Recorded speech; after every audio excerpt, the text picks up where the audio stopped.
Hi, and welcome to Coffee with Katie. Coffee with Katie is an initiative that I started to help simplify the financial conversation. In this series of videos, I'm focusing on Social Security benefits because I think everyone could use a little more understanding around how benefits are calculated, how they're utilized, some of the different rules, which I'm not getting into all of them because there are literally thousands. But I do want to answer a couple of the more common questions that I get.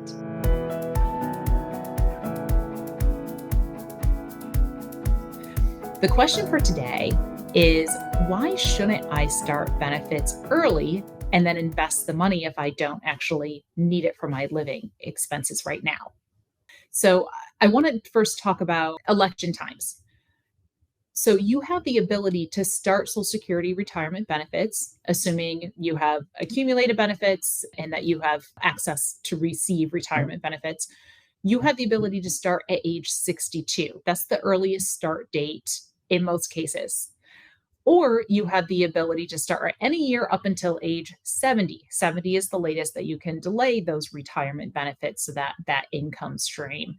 And so the question is, why not start early and then just invest that money? Here's the thing though, if you start before your full retirement age, each year is discounted. Technically, each month is discounted all the way down to age 62. For most people, that full retirement age is age 67. If you're born after 1960, it's 67. If you're born before 1960, it's somewhere between 65 and 67.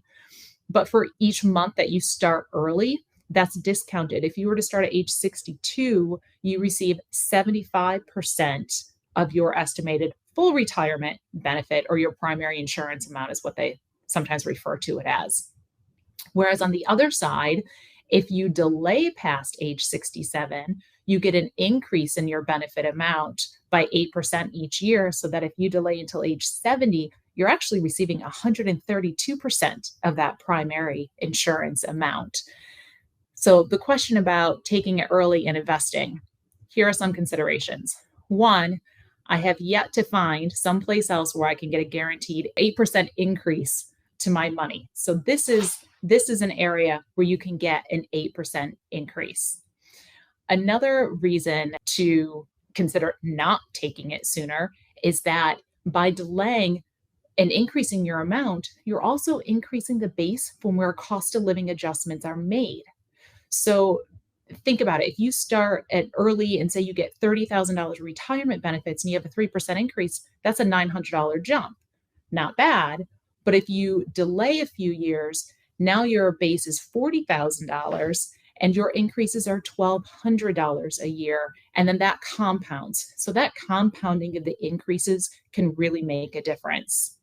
Finally, we're not getting into the details in this video, but another consideration is survivor benefits and whether or not you have a spouse that may be dependent on your benefit amount.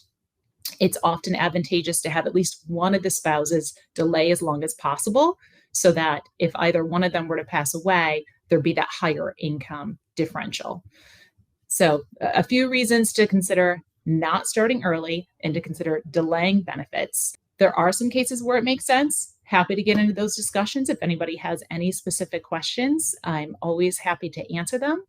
Please feel free to reach out to me at kbrown@mortonbrownfw.com. In the meantime, I hope this was helpful, and I look forward to answering more of your Social Security questions.